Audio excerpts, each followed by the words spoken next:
Seja bem-vindo ao podcast do Inova Social. Eu sou Vitor Vasques e no episódio de hoje vamos falar sobre um tema que tem movimentado o cenário tecnológico, mas também o cenário geopolítico, a inteligência artificial soberana e sustentável. Em meio a uma corrida global pela inteligência artificial, o Brasil tem a oportunidade de criar um modelo próprio, que seja ético, sustentável e alinhado à nossa diversidade cultural e ambiental.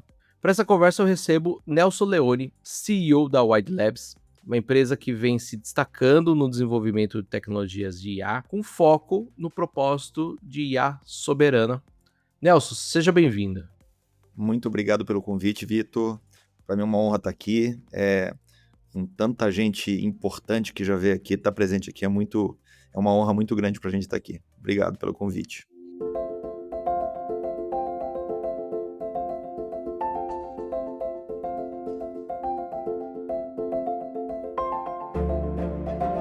Nelson, antes da gente começar a falar sobre tecnologia, inovação, eu quero voltar um pouquinho na sua história. Você passou por experiências intensas, hoje lidera uma empresa que representa essa parte do futuro do Brasil, mas eu gosto sempre de fazer uma pergunta para todo convidado. A gente brinca que essa pergunta do Inova Social é a pergunta do momento terapia. E eu já ouvi as respostas mais criativas dos convidados aqui. E a minha pergunta é: quem que é o Nelson? Bom, o Nelson é uma pessoa extremamente resiliente e que escolheu viver fora da zona de conforto. Acho que long story short, eu sou militar do Exército, então eu sou militar reformado do Exército Brasileiro, então eu começo a minha carreira como militar, oficial do Exército Brasileiro. Eu vou para aquela missão de paz do Haiti, e esse ponto é bem importante para toda a nossa conversa. Eu vou para o Haiti porque eu acredito, no Haiti eu estava indo para uma missão de paz, para efetivamente gerar impacto na vida daquelas pessoas lá, por meio do meu trabalho de tentar manter a paz lá. Lá eu fui ferido em combate por um tiro de fuzil AK-47, no que me acertou no peito e no braço, e aquilo mudou toda a minha vida. E passei por um longo processo de reabilitação, e eu fiz algumas escolhas que determinaram a minha vida profissional. A primeira delas, eu entendi primeiro que eu tinha uma história diferente. Eu comecei a fazer um pouco de palestras motivacionais para impactar as pessoas. Eu costumo falar, e aqui faz sentido, se eu puder contribuir com um grão de areia que seja na vida dessas pessoas, eu vou estar cumprindo a minha missão aqui. E eu escolho estudar redes sociais, isso em 2009, quando as redes sociais estão começando. E eu entendi que quando você está começando uma onda, a onda está começando e você pega esse início da onda, a chance de você se destacar é muito maior. Porque tá todo mundo começando, tá todo mundo aprendendo. E eu fui muito bem sucedido nessa parte.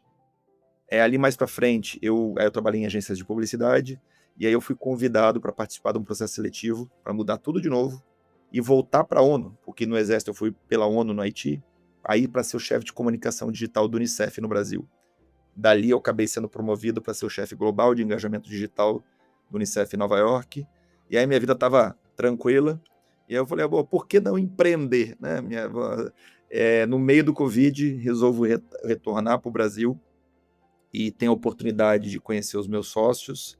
Eu vinha com um projeto debaixo do braço muito interessante, de muito impacto, que está saindo do forno oficialmente daqui a pouco, que é o projeto ligado ao tratamento do Alzheimer usando inteligência artificial, e eu os conheci para isso. Obviamente, vocês já me escutaram nesse 1 minuto. Eu sou zero tecnologia, mas eu sou a prova que você consegue se adaptar, se organizar e focar para você conseguir utilizar os seus skills para fazer isso. E a gente cria o projeto Biographer, que é o projeto onde você entrevista um paciente, seus familiares e amigos. A IA consolida essas histórias todas, transforma em primeira pessoa, sintetiza a voz do paciente, o tratamento do paciente, escutar suas melhores histórias de vida todos os dias da sua vida. E isso foi em 2022, antes do GPT, isso tudo acontecendo. E aí a gente ganhou uma visibilidade gigantesca na época, cria-se o Wide Labs, e aí a gente passa a definir esse propósito que a empresa tem. Falando da Wide Labs, ela nasceu com uma proposta que é muito clara, é desenvolver uma tecnologia de IA que ela seja responsável ambientalmente e soberana. Acho que já deu para entender um pouquinho essa questão do soberano que vem um pouco dessa sua trajetória militar. Mas como que surgiu essa missão e o que na prática significa uma IA soberana brasileira? A gente tem falado muito sobre a tecnologia, né? A inteligência artificial como tecnologia, mas eu acho que ao contrário do que aconteceu, você falou das redes sociais, eu acho que é perfeito esse exemplo. As redes sociais, a gente viu o poder, né, em torno das redes sociais, e e o mundo viu que deixar isso na mão de poucas pessoas é um desafio enorme. Então eu queria que você falasse um pouquinho o que isso significa na prática. Bom, na prática, para a gente entende, eu acho que todo mundo agora começa a entender que a inteligência artificial, ela cada vez mais vai permear tudo que a gente está fazendo na vida, e quando a gente fala de governos, empresas, ela vai estar presente em quase tudo que a gente faz, em tudo que é sistema. E uma preocupação, e aí eu acho que tem 2 pontos. Primeiro, a gente estava numa posição muito não confortável, mas favorável de muitas vezes você tem a capacidade e o poder para fazer certas coisas para o seu país, para a sua empresa, e se você não aproveitar, alguém talvez faça. E a gente entende e entendeu que a IA ela pode gerar uma dependência tecnológica muito grande. Só que se essa dependência tecnológica ela for de um outro país, de uma empresa que você não controla, e aí precisa ter uma explicaçãozinha básica para o pessoal entender. Imagina que para um chat GPT, uma solução de atendimento ao público, tudo isso, elas são sistemas. Mas existe um motor por trás dela. O chat GPT, por exemplo, é uma aplicação, ele não é uma IA em si. A IA é o motor dela, que é um Large Language Model, um grande modelo de linguagem, e outros grandes modelos, outros modelos. É isso aí que é o grande motor, o combustível para aquilo funcionar. Se você cessa esse motor, esse combustível de funcionar, você não tem mais aplicação, você não tem mais a IA funcionando. E se a gente tem 100% dependência dessa tecnologia de um outro país, de uma empresa internacional, você não tem independência tecnológica. E quando você fala de soberania de fato, quando você fala de IA, é você poder ter a liberdade de controlar o botão. Eu ligo e desligo. Eu não posso depender de alguém ou de uma nação que não seja minha para ligar e desligar isso. Esse aqui é o conceito do que a gente acredita que é a soberania, e é por isso que a gente resolveu desenvolver. Nelson, antes da gente continuar, eu queria que você explicasse um pouquinho o que a Wide Labs ela efetivamente entrega. Eu acho que a gente já entendeu essa parte da soberania, acho que ficou muito claro a sua explicação.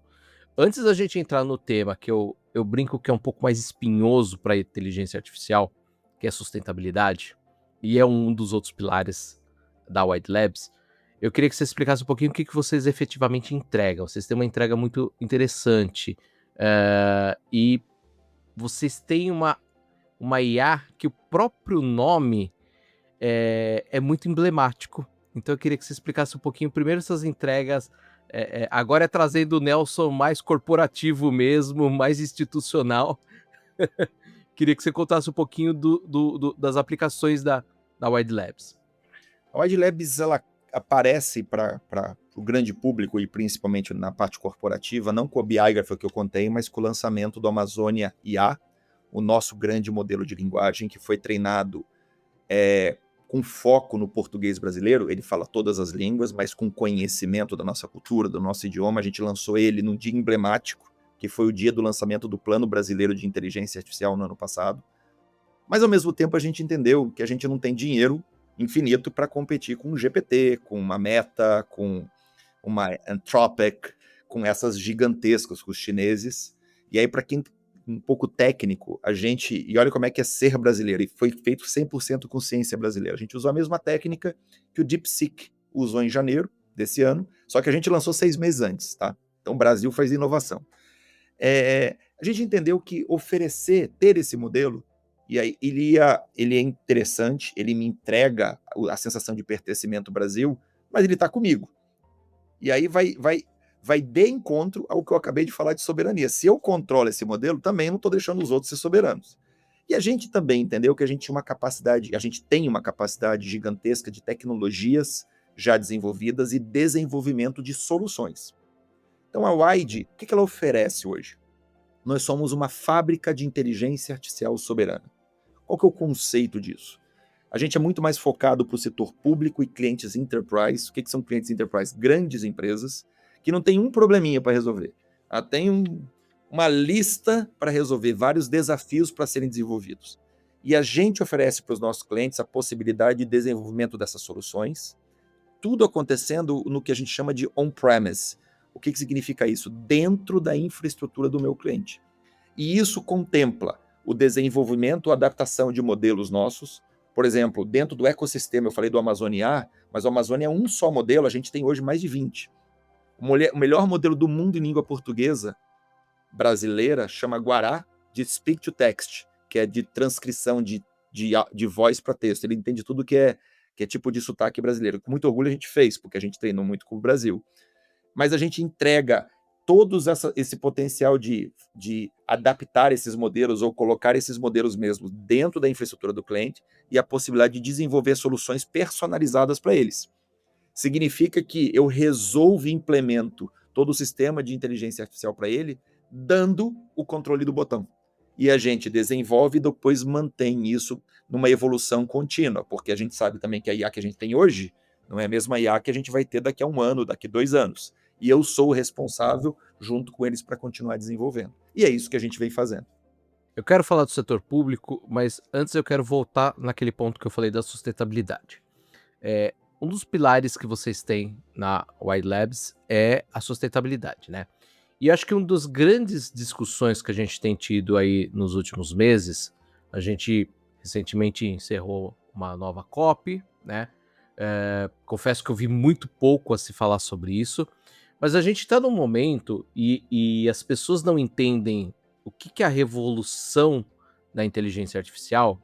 A inteligência artificial é um campo que tem mais de 60 anos de estudo aí, né? A gente não entende o que é essa revolução e por que ela é chamada de revolução. E quando a gente olha lá atrás a Revolução Industrial, né? Que as máquinas são adotadas para fazer o trabalho humano, e a gente tem o maior pico da história de CO2, né? E ali começa, vamos dizer assim, todo o nosso problema. A IA também é uma revolução porque ela também consome uma quantidade enorme de energia e recursos naturais. Então, de novo, o pico que a gente pode ter visto na Revolução Industrial pode ser um novo pico nesse momento. A gente fala, né, consumo de água, mas a gente sabe que é uma infinidade de problemas e são consequências da evolução tecnológica, né? O que vocês têm feito e o que torna tão urgente pensar em modelos mais verdes? Vocês têm um modelo aí que chama Amazônia. Então vocês estão trazendo aí a nossa floresta como nome. Então eu queria entender como que vocês têm construído uma IA que respeita o meio ambiente, mas ao mesmo tempo mantém uma performance competitiva para o mercado. E a gente já vai falar de setor público, que eu acho que é muito importante também manter essa competitividade dentro do setor público, mas vocês também atuam em grandes empresas, como você falou agora. Bom, a gente não escolheu à toa o nome, né? Então, acho que a Amazônia representa o que a gente tem de mais rico no Brasil, que não é só a floresta, só as nossas riquezas, é tudo que está incluído ali dentro, a relevância que tem para o mundo todo, mas não dá para escolher a Amazônia e não ser sustentável, né? Então, a primeira política interna que a gente teve em relação a isso foi, ok, eu preciso ter essas máquinas em algum lugar. Onde é que eu vou colocar essas máquinas? E a gente teve todo o trabalho para encontrar um data center que ele fosse 100% executado dentro de um conceito ESG, com todos os certificados, blá, blá, blá, mas mais do que isso, que as fontes de energia fossem 100% com energia limpa e renovável. Então a gente foi mapear isso porque para a gente é muito importante e a gente entende que tem que ter uma escalabilidade disso. Então tá bom, beleza, isso é agora, mas é de verdade? E para você entender, a gente foi presencialmente, porque eu não acreditei não, tá?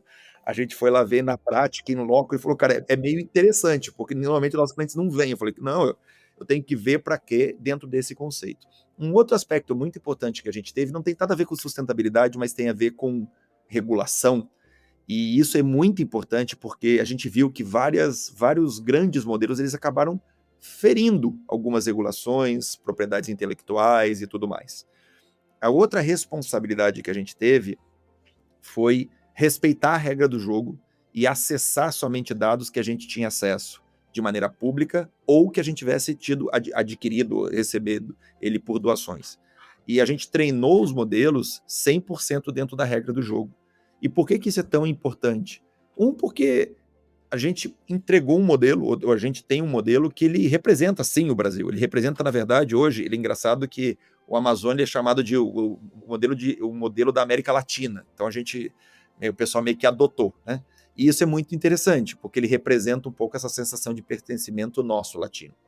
E, ao mesmo tempo, a gente não queria ferir assim, se eu estou aparecendo para o mundo, vamos aparecer do jeito bom, né?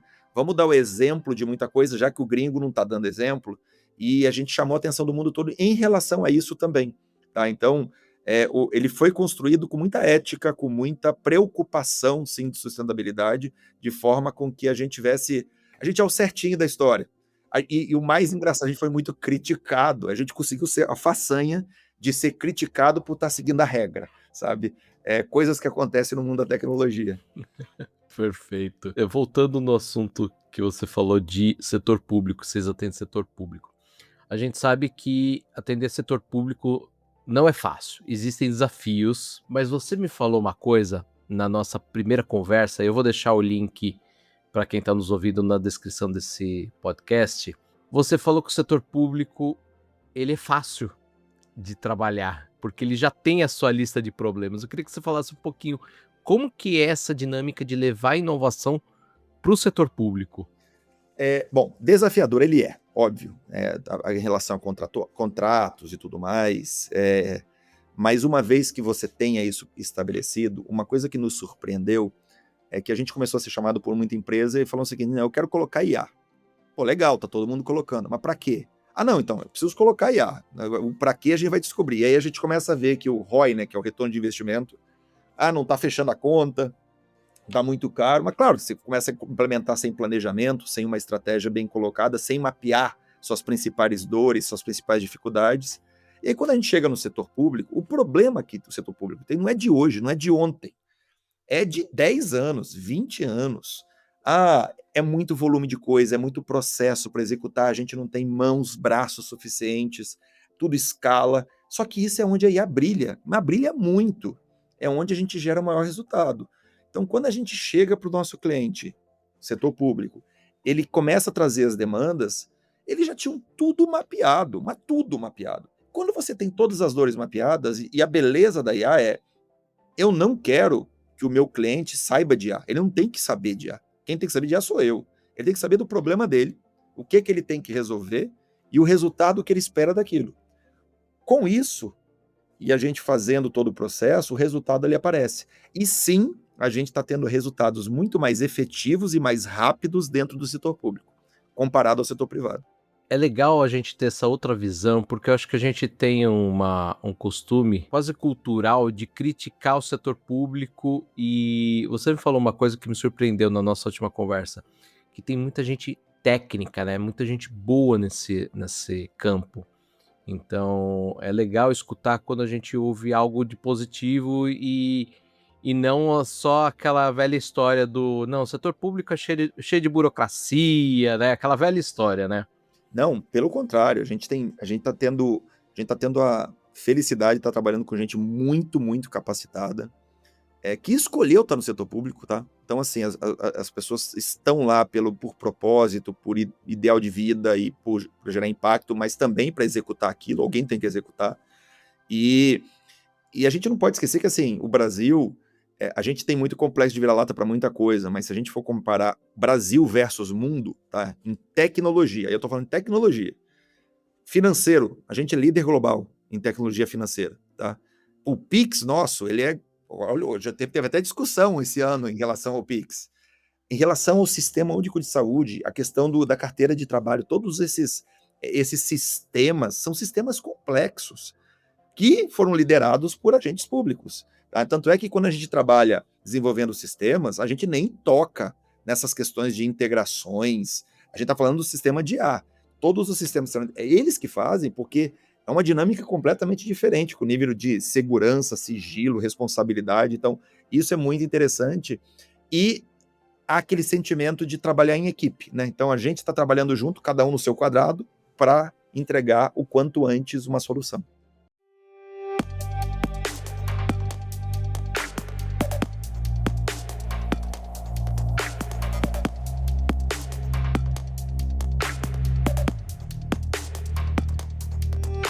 Você falou uma coisa interessante que foi sigilo, segurança, né? A gente tá num mundo que hoje é dominado por grandes plataformas estrangeiras, né? Então, o controle dos dados, ele se torna uma disputa geopolítica, né? Se a gente olhar de um modo mais estratégico. Eu queria entender, na sua visão, como que a gente garante que o desenvolvimento de IA no Brasil ele siga esses princípios éticos que você comentou, que vocês são certinhos, né? E foram criticados por isso, e uma governança mais justa, preservando privacidade e essa diversidade que você falou cultural do Brasil. Porque a gente sabe que o Brasil não é um mercado para amadores. E quando a gente fala de tecnologia, esquece. Então eu queria escutar de você como que a gente faz essa balança, né, de ser o certinho, ao mesmo tempo da gente desenvolver algo competitivo. Bom, a gente está num momento muito importante da história, tá? Da tecnologia, da história do mundo, que é a inteligência artificial, e o Brasil ainda está muito bem posicionado. Tá? A gente tem um problema que a gente é um early adopter, né? A gente gosta de se adaptar rápido, mas a gente demora para tomar certas decisões. E, para nossa surpresa, e aí é surpresa mesmo, o setor público está tomando, aí estou falando dos gestores, não dos funcionários, os grandes gestores estão tomando decisões que está acelerando um pouco. A gente não está tão atrás da corrida como a gente ficou da internet. O Brasil hoje está muito à frente na América Latina quando a gente fala de inteligência artificial. E para falar de segurança, essa parte de curadoria, de gestão, de governança, esse conceito da soberania ele é essencial. Então a gente entende que a primeira coisa que você tem que entender é que você tem que ter o controle de toda a infra de máquinas, a infra de IA e os sistemas funcionando dentro de um ambiente controlado. Porque senão, para vocês entenderem, se você só consome uma API, que é uma chavezinha que conecta, e que conecta num modelo aleatório, os dados estão caminhando daqui para lá e de lá para cá. Se você sobe uma informação ali no seu chat GPT, gente, vocês não sabem para onde essa informação... Ela não está no seu computador. Eu posso afirmar isso. Ela está indo para algum lugar.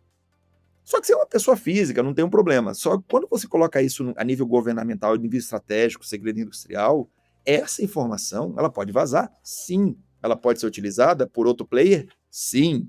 Ela pode ser utilizada para treinar um modelo? Sim. Então, é muito mais sério do que a gente imagina. E o problema, e eu acho que é uma questão, que é uma responsabilidade que a gente tem que ter, e esse podcast ele é interessante para isso, inclusive, é que a gente costuma falar que a IA, a gente está começando a mexer muito, mas a gente foi muito pouco educado em relação à inteligência artificial ainda. A gente sabe muito pouco em relação às consequências dos problemas. A gente é muito inocente. A gente está numa pré-escola jogando um jogo de universidade. E a gente acaba compartilhando informações. A gente vê autoridades fazerem problemas gravíssimos, subir processos em lugares que... Imagina um processo de segredo de justiça sendo compartilhado com o mundo inteiro. Ah, mas eu não sabia. Rapaz, mas você precisa saber isso, sabe? Então, eu diria que a gente tem 3 pontos. O primeiro é toda essa questão que eu falei da infra. O segundo é educação. A gente tem que ser educado e treinado a utilizar isso em todos os níveis. Eu não estou falando da criança, não, tá? Eu estou falando desde do mais alto cargo de uma empresa ou do país até a criancinha na nossa casa e tudo mais. E o terceiro, investimento. Tá? Então, ele está atrelado, obviamente, a isso tudo, mas ele é muito importante para a gente empregar com responsabilidade. E entender também que a IA não é uma moda, mas a IA também não vai resolver tudo. os princípios básicos corporativos de planejamento estratégico, entender o seu negócio, entender os seus problemas, eles não vão mudar. A IA, ela vai te ajudar a resolver esses problemas, mas se você não sabe o seu problema, não adianta nada. Legal você falar que pode vazar os dados, porque eu gosto de lembrar de um caso de 2018, ou seja, a gente tem aí 8 anos quase, né? Que o sistema de biometria da Índia, nós estamos falando aí de 1,2 bilhão de biometria de indianos, estava sendo vendido por $8. Então, olha o absurdo, né? E a gente está falando de um sistema público, um sistema que deveria ter várias camadas de segurança, e a gente sabe que vaza, né? Porque no final do dia, tecnologia ela é falha em vários âmbitos, e nem sempre a falha ela tá no código, às vezes ela é humana, né? A gente brinca que uma das maiores falhas que a gente tem de C-levels, né, de executivos de alto escalão dentro das empresas, está em como você treina a sua secretária, porque eu já presenciei isso, de você conseguir uma senha de acesso ligando para a secretária falando, olha, eu sou do TI, eu preciso daquela senha. Então a gente sabe que a tecnologia, muitas vezes, a falha também é humana, né? E por que eu estou falando de tudo isso? Porque você citou a questão de privacidade, de segurança, e eu quero trazer aqui um projeto que a gente conversou também no nosso último bate-papo, que você me contou, da Lia e da Sana, que são para o setor público, né? Para a área de saúde. Então a gente não está falando de um processo, porque a gente sabe que às vezes o processo, dependendo ali da questão, ele vaza e tudo mais, mas aqui a gente está falando da saúde das pessoas que muitas vezes estão vulneráveis. Então, uma pessoa que está ali na fila do SUS aguardando uma atenção. Eu queria que você falasse um pouquinho sobre a aplicação dessas IAs dentro desses 2 cases que vocês têm. Não, beleza, eu acho que esse é um case que ilustra muito bem o impacto que a gente pode gerar, né? Então, a Lia e a Sana são IAs que trabalham até em conjunto, tá? Então, a Lia, ela é um sistema conversacional para emergências de um hospital. E o que ela faz? Imagina que quando você entra no hospital, você vai apertar aquele botãozinho da sua prioridade, e aí você vai ser chamado para triagem, aí vai ter uma auxiliar de enfermagem, uma enfermeira que vai pegar seus dados, pegar suas informações, pressão, temperatura, vai te conversar, vai te encaminhar ali para a parte administrativa, e aí você vai ser chamado para o médico. Esse é o padrão que todo mundo vai passar. E se eu colocasse IA nisso aí? Por que é importante a gente colocar IA? Primeiro, que o controle fica muito mais efetivo, 24/7. Segundo, que aquela fitinha que a gente ganha chama protocolo de Manchester. E eu vou dar o da Austrália, e eu não tenho o do Brasil. Mas o índice de acerto na Austrália do protocolo de Manchester, na triagem, é de 50%. Então você imagina quanto é que é no Brasil também, tá? Por quê? Porque são muitas informações, muitas variáveis, e aquilo ali ajuda a definir a sua prioridade, simples assim, tá? E a prioridade não é somente baseada em idade, peso, é baseada em vários outros indicadores. E quando você tem um sistema único que é muito cheio, a prioridade ela acaba sendo mais relevante ainda, porque às vezes é a diferença entre a vida e a morte, tá? Então ali ela ajuda nessa ponta. Não somente com isso, ela encaminha para o médico. Então eu tenho todo aquele controle de qual médico precisa, a gestão dos médicos. Pô, será que eu tenho que mandar mais algum médico e tudo mais? Ali ela consegue entregar isso tudo no sistema automatizado. E aí a gente tem o Sana. E aí o médico, imagina que o médico recebeu o paciente. Gente, por mais bem formado que seja o médico não sabe de tudo. Não tem como saber. E dificilmente ele tem a ajuda dos universitários ali na hora. E se eu tivesse uma IA médica que sabe tudo dos livros médicos? Ela não tem experiência de vida, mas ela sabe tudo sobre a medicina. E eu pudesse disponibilizar isso para o médico tirar dúvidas, aconselhar ele, sugerir qual que é o exame melhor, questionar ele, em vez de estar pedindo aquele exame o outro. O Sana faz isso. Então, ali passa o bastão para o Sana, o médico usa, e aí o médico fala, estou com uma fratura aqui, pô, de repente o exame padrão, o protocolo é um raio-x. e o médico está pedindo uma tomografia naquele momento. Mas a tomografia é um exame mais complexo, tem mais fila. Será que eu preciso daquele? E aí tem um problema no setor de saúde que os médicos acabam pedindo muito mais exames do que deveriam. Isso gera um número de processos maior, um número de exames maior, uma fila maior. Você não otimiza e gera eficiência. Então, a ideia desses sistemas, eles não são substituir o humano, mas ele gerar muito mais eficiência nesses processos todos, numa dinâmica que o paciente, nesse hospital que a gente está trabalhando, por exemplo, todo o processo da sua chegada até o retorno do resultado do exame seja executado em 2 horas. E isso, olha, isso estou falando de sistema público, imagina, né, a gente pode pegar qualquer sistema privado, 2 horas é um ótimo atendimento, tá? Então, essa é a lógica. E tudo isso automatizado, ele gera sobra, entre aspas, de tempo para os profissionais se dedicarem a tomadas de decisão, com muito mais informação, muito mais dados. Nelson, eu trouxe essa parte de saúde até por uma pergunta mais capciosa, vamos assim dizer. O SUS, ele é uma referência no mundo, né? Você acredita que o Brasil ele pode se tornar uma referência global também em inteligência artificial? O que a gente tem de maior vantagem e o que a gente tem de maior desafio para liderar essa transformação? Bom, eu acho que eu vou responder com um exemplo que aconteceu. Eu acho que todo mundo aqui conhece a NVIDIA hoje, né? E a gente foi convidado para a NVIDIA em março desse ano,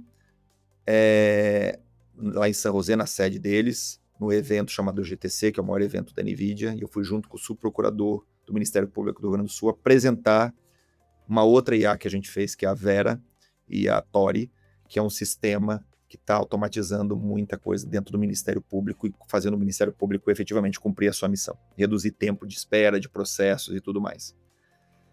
E eu começo a minha fala nessa palestra falando o seguinte, olha, tirando aí pessoal Suécia, Noruega, esse pessoal meio que zerou o joguinho da vida do setor público, que, sinceramente, vocês estão com nota 9,8, se melhorar muito vai para 9,9, 10, ninguém vai sentir a diferença. Eu estou falando para países, que é a grande maioria do planeta Terra, que a gente tem muito problema. A gente está nota 5, nota 4. E esses sistemas, eles vão sair da nota 5, nota 4 para 7, para 8, quiçá 9. E isso eu estou mudando a vida de dezenas, centenas de milhões de pessoas. Então o Brasil, sim, ele tem potencial e já está sendo, porque eu tenho muito orgulho de falar que essa solução que a gente fez para o Ministério Público do Rio Grande do Sul, ele já está sendo exportado para 2 países de ser, sim, referência. Eu estou usando o exemplo da Wide Labs, mas a gente tem muitas outras empresas fazendo. Porque os problemas que estão sendo endereçados aqui, e você bem disse, Vitor, Brasil não é fácil. Se você tem resultado no Brasil, a chance de você ter resultado num outro país provavelmente é muito grande, porque os problemas são relativamente semelhantes, mas a escala é menor. Eu lembro que a gente estava com um agente público, um gestor público desse outro país, ele não sabia de onde a gente era, ele falou, não, mas vocês têm capacidade de atender 16 milhões de pessoas, eu dei uma risada, eu falei, moço, olha só, eu sou do Brasil, meu filho, assim, um pouquinho mais da cidade de São Paulo é só com isso. Ele, não, se eu soubesse, eu tinha nem perguntado. E esse nível de escala mostra pra gente, então sim, a gente tem possibilidade de ser protagonista em muita coisa que a gente está fazendo e exportar essa tecnologia para outras partes do mundo. É o grande objetivo da Wide. A Wide hoje tem como plano estratégico exportar nossa tecnologia para toda a América Latina. E a gente está muito forte nisso hoje.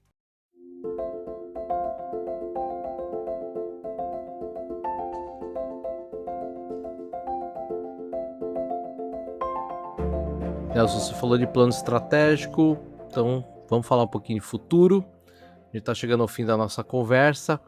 Quando você imagina o futuro da inteligência artificial no Brasil, eu queria escutar de você o que você vê. Como que seria um cenário ideal de um país que alia soberania, sustentabilidade, impacto social, tudo isso que a gente falou aqui. Eu queria escutar de você como que você vê o futuro. Eu falei num outro podcast recentemente, quando a gente fala de futuro de IA, a gente está falando em uma escala de tempo muito curta, né? Então pode ser 6 meses, 1 ano.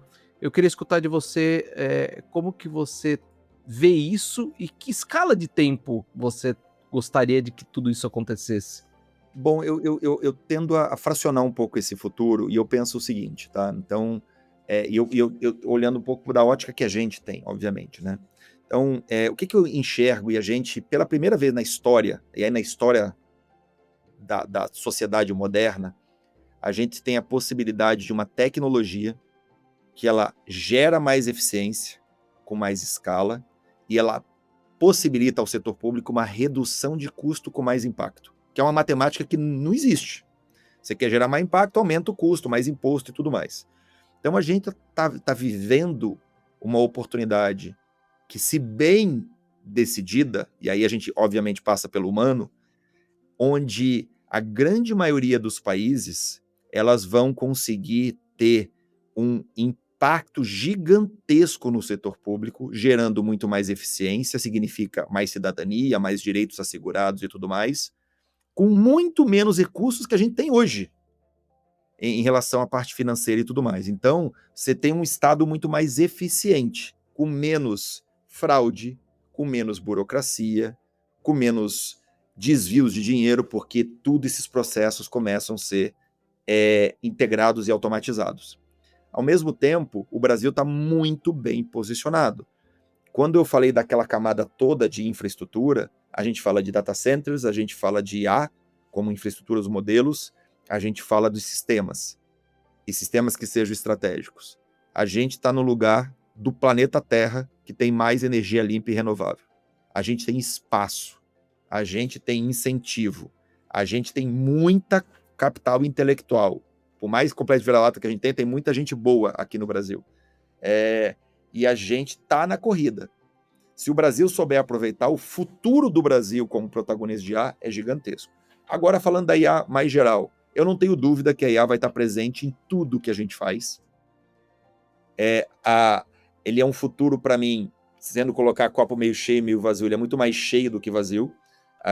Tem o do vazio, que é o problema, que a gente tem que lembrar que gente ruim também vai poder ter acesso a essa tecnologia e usar do pior forma possível, e a gente tem que estar preparado para isso, né?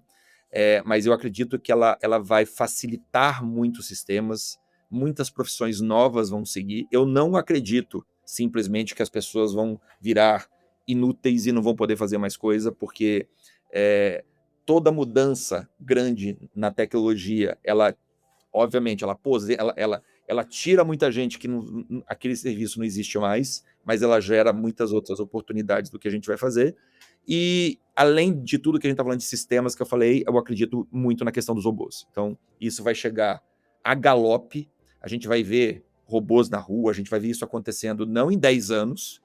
Se eu pudesse falar 2, 3 anos, já é uma realidade. Os carros autônomos, eu acabei de voltar, eu estava em São Francisco semana passada, eu andei em carro autônomo o tempo inteiro, o Waymo, né, que é tipo um Uber, mais barato, mais seguro, sendo super sincero.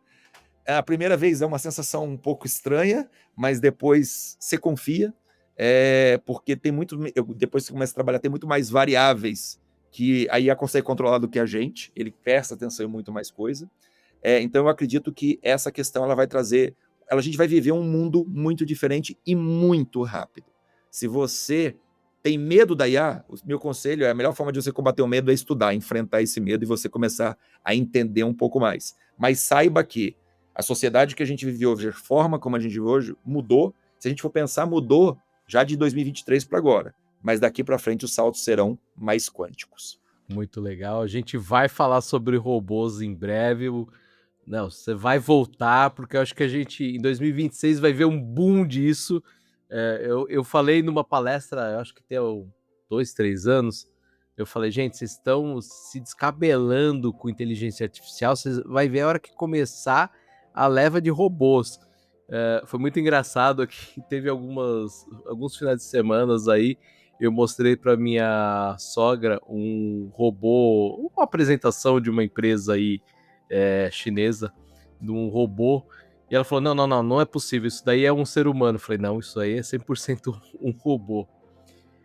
Nelson, queria encerrar nossa conversa, foi um prazer conversar com você novamente, eu acho que é muito inspirador ouvir sobre sua trajetória. A gente falou um pouquinho do Nelson em si, mas é muito legal ver essa mescla também de trajetória de Wide Labs, e é muito legal ver como vocês estão buscando algo realmente impactante. Vou deixar aqui um espacinho rápido para você falar diretamente com o nosso ouvinte, então se você quiser fazer algum convite, quiser dar alguma dica, dar alguma sugestão, por mais que a gente já falou aqui, agora é o momento que eu quero que você fale não com o Vitor, mas diretamente com quem está nos ouvindo. Eu acho que são 2 pontos. Primeiro, para quem quiser conhecer um pouco mais a Wide Labs, o pessoal que é gestor público ou de empresas enterprise, estamos disponíveis para conversar. A gente é muito mais focado, obviamente, no Brasil. A Wide está cada vez crescendo mais e ganhando mais relevância. E no aspecto inteligência artificial, eu acho que eu falei um pouquinho, mas assim, acho que todo mundo tem que se preocupar com isso, em relação a estudar isso como empresário, como pessoa física, como estudante, estudar, entender um pouco mais. A IA, ela não é tecnologia. A gente só tem que lembrar disso. Ela está em todas as indústrias. O médico usa IA, o engenheiro usa IA, o pedreiro pode usar IA, o padeiro pode usar IA, tudo pode usar IA. E a IA, ela está para te gerar performance e mais eficiência. Um psicólogo, um médico, um engenheiro, todo mundo. E você vai se diferenciar. Eu estava numa mesa redonda perguntando para um grande diretor de hospital, de uma rede de hospitais, perguntando se... a pergunta veio para mim, eu já meio que sabia a resposta, mas eu queria saber dele se a IA vai substituir o médico. E ele respondeu, não, mas o médico que não souber IA vai ser substituído. O futuro nosso, ele é com IA. Se você não estiver trabalhando com isso dentro do seu métier, dentro da sua expertise, aí sim você vai ficar para trás. Nelson, queria agradecer mais uma vez. E o ouvinte, para quem quiser conhecer mais sobre o trabalho da Wide Labs, os projetos que a gente discutiu aqui, os links, eles estão todos na descrição desse episódio e em novasocial.com.br. Nos vemos no próximo episódio. Até lá. Tchau.